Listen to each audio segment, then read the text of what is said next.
everyone, welcome to Alchemy with Xerophayze. I want to introduce you to my new Puzzle Maker pack.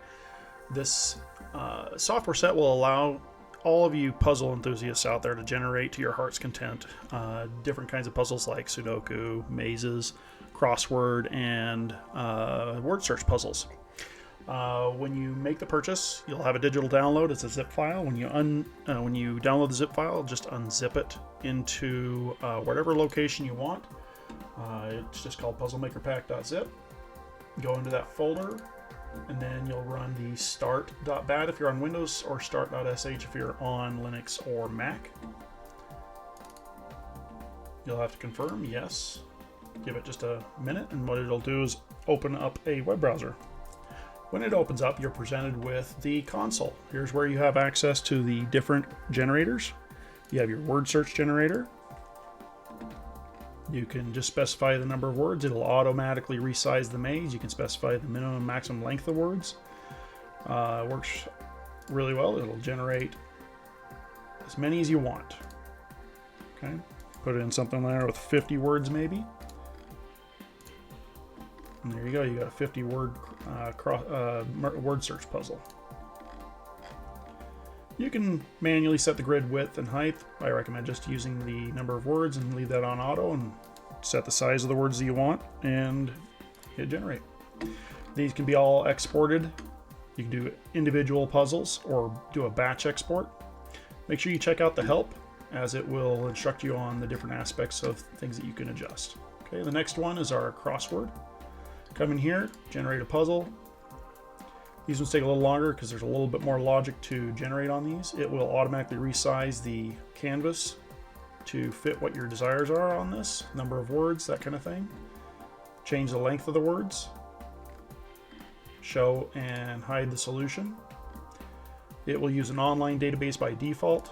You can switch to a local database if you like.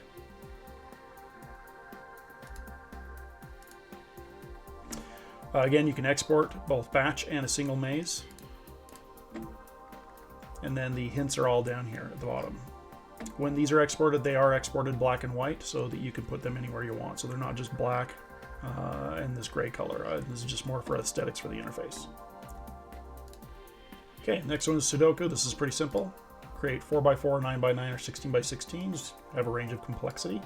Generate the puzzles. You can do batch exports and single exports again. Show the solutions. The exports will contain 2 images per puzzle. One will be the unsolved and the other one will be the solution. Again, make sure you check out the question marks for help. Maze Creator is kind of my crown jewel here. This allows you to generate pretty much any size maze you want, any shape maze you want, with incredible complexity. You can show the solution. These can be exported.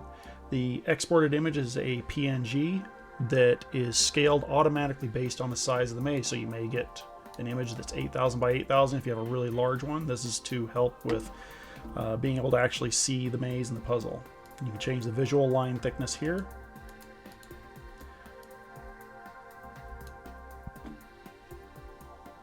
Okay. You have 3 different maze types: rectangular, circular, hexagonal. Circular mazes are always fun. They can be very interesting.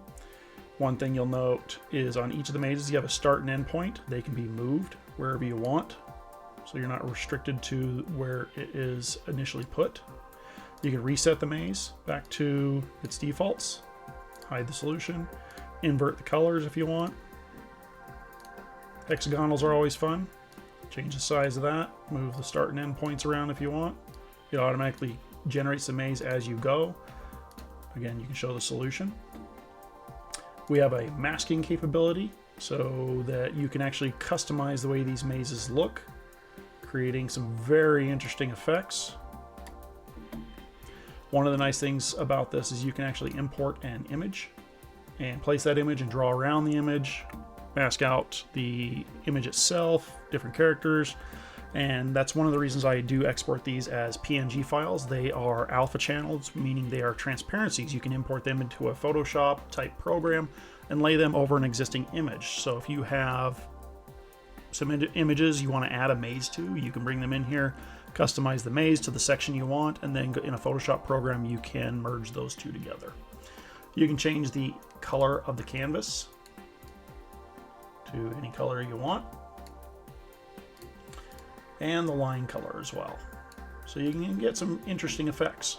And the invert button will invert those colors based on what their opposites are. Okay, something that most of you might not get into is the branch probability and branch depth. This just dictates really how complex the maze is. The branch probability just is a determination of how often you're going to get a branch, and then the branch depth is just how deep that branch goes, adding for complexity in the maze.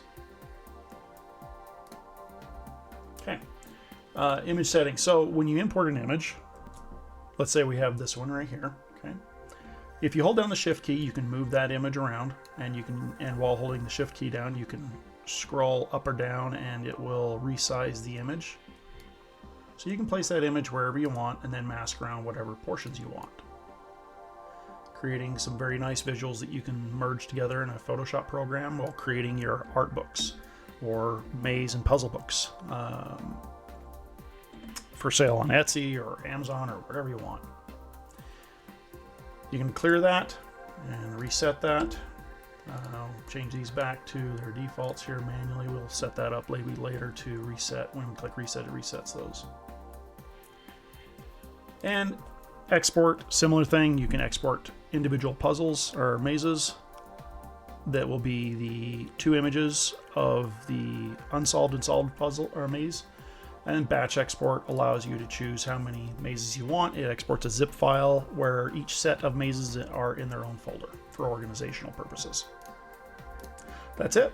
I hope you have a great time with this. It's well worth the money, and will produce many, many puzzles. No limit, on the number of puzzles you can generate. And let me know how you like it. If there's suggestions that you can recommend to improve it. Would love to hear back from everybody, and we'll talk to you later.